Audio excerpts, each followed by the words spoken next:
பூச நட்சத்திரம் 11 பூச நட்சத்திரம் இல்லைன்னா நீங்கள் என்றைக்குமே வாழ்க்கையில் உங்களுக்கு ஃபுல்லாக முடியணும்னா மன சம்பந்தமாக உங்களுக்கு ஏதாவது ஒரு கஷ்டம் இருக்குது,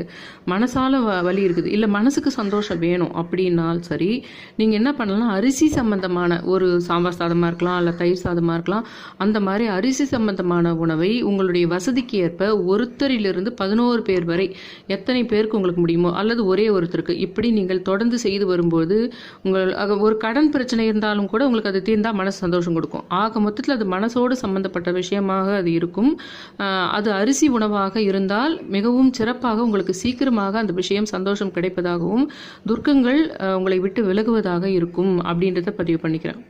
அதே மாதிரி விளக்கை ஏற்றி வச்சுட்டு அந்த தீப ஒளியில் வள்ளலாரா நினச்சி உங்கள் வேண்டுதல்களை நீங்கள் அந்த தீபத்தை பார்த்து சொன்னாலும் அந்த பூச நட்சத்திரம் அன்னைக்கு நான் சொல்கிறது அப்படி நிறைவேறும். இன்று பூச நட்சத்திரம், இன்னைக்கு இல்லைனாலும் எப்போனாலும்